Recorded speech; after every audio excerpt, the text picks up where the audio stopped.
Hello and welcome to South Asia Chat, a podcast series brought to you by the Institute of South Asian Studies at the National University of Singapore. I'm your host, Nithya Subramanian, an editor at the Institute. In the recent weeks, Nepal has witnessed many political changes, with Mr Sher Bahadur Deuba replacing Mr KP Sharma Oli as Prime Minister. A new common minimum program was also unveiled. To talk to us about these developments and what the future holds for Nepal, we have with us Dr Nischal Pandey, a non-resident senior fellow at ISAS. He is also director at the Center for South Asian Studies and convener Consortium of South Asian think tanks, Kathmandu, Nepal. Thank you, Dr. Pandey, for joining us today. Thank you. The recent change in political administration in Nepal resulted in Mr. Oli's government being replaced by Mr. Sher Bahadur Deuba-led coalition. What are the likely political and economic implications of this change? Well, the government is not yet fully functional in terms of the fact that the cabinet needs to be expanded. Vital ministries like the Ministry of Foreign Affairs, Ministry of Defense are still vacant. The Supreme Court verdict, the landmark verdict, has given this last option before Prime Minister Deuba, before we go for fresh elections. So I think the topmost priority for the government will be vaccination drive for all the population, and also to ensure that there is some economic recovery out of this pandemic. So in terms of, what you're essentially suggesting is that the political side would first be settled before looking into the economic policy changes that Nepal would like to pursue? Yes, that's right, because although Prime Minister Deuba has replaced KP Oli, the government is not fully functional because the cabinet needs to be expanded. And, there are five coalition partners in this coalition, and they are yet to agree on the ministerial names. So we will, of course, talk about coalition politics a little down the line. But we also read recently that a common minimum program was released by the new administration outlining the priorities for the government. What are your views of the common minimum program, and could you talk about some of the highlights there? Well, this present government is a coalition of five partners, and they have brought out a common minimum program. In fact, the election manifestos are more important in parliamentary democracy. But since this is a coalition government, the coalition partners, especially the CPN Maoist chairperson, Mr. Prachanda, insisted on a common minimum program. They talk about border security posts to be increased in view of the pandemic and increasing flow of migrant workers coming in from India and other places, which has given a spike to COVID-19 cases. It also speaks about giving relief to landslide affected people. We have unfortunately seen some natural disasters in the last month, and the common minimum program also talks about economic package to boost the economy. The economy is in shambles. Tourism is virtually nil. There could be some problems as far as migrant labor flow is also concerned, because some of these labor destinations in the Gulf and Malaysia are insisting that Nepalese migrant workers be fully vaccinated before they arrive in their countries. And also that the program talks about peaceful resolution of border dispute with India. That will be a little tricky because of the pressures and pulls of this coalition. And that glides in very well to my next question, which is issues relating to national interest. You rightly mentioned that the CMP has touched upon the border dispute with India, water resources, and unfavourable treaties. But being a coalition government, can effective steps be taken on these key areas? Well, as regards to the controversy generated with India in regards to the border issue, I feel it will likely remain, because Nepal has already changed its political map and placed this map in our national coat of arms. And the coat of arms is in the constitution. So without the two-third majority, this cannot be amended. Therefore, I do not see any possibility of any headway on the border issue with India, unfortunately, despite the fact that the Common Minimum Program does talk about resolving this issue with India. What about water resources and other treaties? I think the main focus of the present coalition government will be more on controlling the pandemic, reviving the economy, and these issues before we go for fresh elections. But the current situation is such that new parties are being formed, and we just need 20% to split a party, according to a new ordinance that has been brought out by the government. So therefore, new parties, smaller parties, splinter groups are coming up in each major political party. It may lead to some sort of political instability in the future. So I think the national focus is now divided between providing stability to the country and also arranging the arithmetic for future elections. You're talking about coalition politics now. This it seems, has been the bane of Nepal's politics and governance for a very long time. It has ostensibly also impacted the country's growth prospects. How do you think the country can move forward given the constraints of this kind of politics? And as you rightly mentioned, there are more splinter groups. It's easy to break a political structure. So what is the way forward then for Nepal? Well, I think the recent Supreme Court verdict has given a good rundown of why so many constitutions of Nepal have failed in the last 6 decades.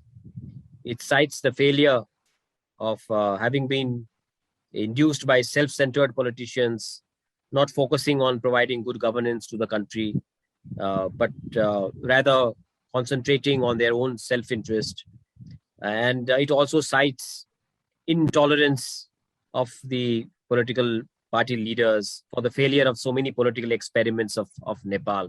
So I think this present Supreme Court verdict, which reinstated the parliament, dissolved by Prime Minister Oli for the second time, I think it's a good academic document for all people interested on Nepal affairs to see and to read carefully, because it has given us a lot of reasons why the Supreme Court needs to be involved each time there is a political problem in the country. And secondly, also that the possibility of elections looms large, and in all the political parties are framing their own strategies to face the elections. So therefore, if this is the last option before we go for fresh elections, then I think the national focus will be more diverted towards the election arithmetic rather than on other issues that has been brought out by the Common Minimum Program. But do you believe that in the long run, coalition politics would help in promoting Nepal's economy and taking it forward? Because there is always a lot of pulls and pushes in coalition politics. There are no political experiments that we have not done in the last 6 decades. We had a constitutional monarchy, multi-party democracy. We've had, this secular federal republic. We've had a majority government which nearly had 2/3 majority in parliament, ruling Nepal for the last 2.5 years. And this is now a fresh coalition government headed by Prime Minister Deuba, who is a veteran on running coalition governments. So therefore, I think this notion that political instability is only generated by a coalition government is not true, because we did not see stability even when a government which had 2/3 majority ruling this country.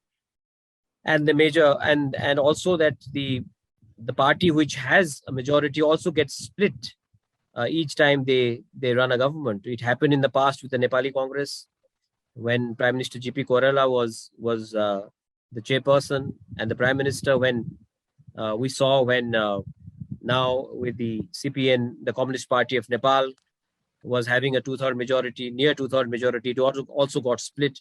So therefore, I think we have to gear up for coalition politics for some time in Nepal. Another very interesting aspect is that Nepali governments are known to take either a pro-India or a pro-China stance.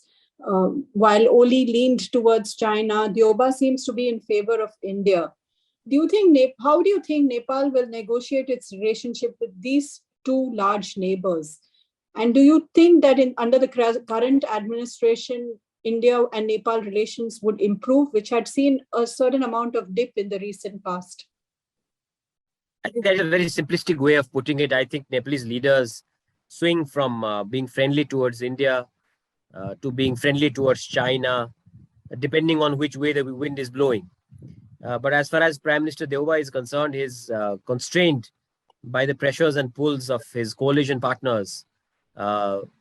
Upendra Yadav led the Madhesi Party on the one hand, and the CPN Maoist led by Mr. Prachanda on the other, and his own centrist party, the Nepali Congress. And I think they will influence on every important issue of foreign policy as well as domestic policy. Therefore, I feel that on foreign policy front, Prime Minister Deuba will be very much constrained by this coalition dynamic which he is heading at the moment. But do you think the country is geared to handle this kind of pull and push between two powerful neighbors? Is it in a vulnerable position, do you think, or is it mature enough to handle the two neighbors? Because we do know that China has ambitions in the region, and India has been one of its Nepal's oldest friends, if I may put it that way. Well, Nitya, Nepal is the oldest sovereign nation in South Asia. We were never a colony of the British. Yes. So we have always been handling major powers and our neighbors independently. And also that there are problems when India and China go through some bilateral disputes, especially with regards to their border. Then it is at that time that Nepal faces certain challenges. But otherwise, we have been managing our bilateral relations with both our neighbors with not only with dignity and success, but also economic advantages that Nepal has always accrued from both our neighbors and also from the United States. So therefore, I don't think that will be a real problem. But the real challenge here is that how the international situation evolves, how the regional situation evolves. We are currently chair of the SAARC. I think we need to stress upon the fact that this organization needs to be revitalized and it has to be resurrected. We are the chair. I think it is our onerous duty to tell all the member states that we need to convene a summit as soon as possible, because there have been so many developments that have taken place in the region. The Afghanistan issue is the latest one. I think it is our duty as chairperson of SAARC to do that. Secondly, also that we need to be very clear as regards to economic assistance being provided in the bordering areas by both our neighbors. There have been certain issues as regards to that, and this government will need to be very cautious with regards to dealing with both India and China. With regards to BRI, with regards to MCC, the Millennium Challenge Cooperation Compact, I think this government is to be more clear-headed and resolve these problems, whatsoever they may be. So therefore, there are a lot of, the plate is full, but how this coalition government takes it forward needs to be seen. Thank you, Dr. Pandey, for speaking to us and talking and sharing with us the latest developments in Nepal. It was a pleasure having you with us. Thank you very much. The pleasure was mine. You were listening to South Asia Chat. To learn more about our work, visit us at isas.nus.edu.sg. Also follow us on Facebook, Twitter, and LinkedIn. Thank you.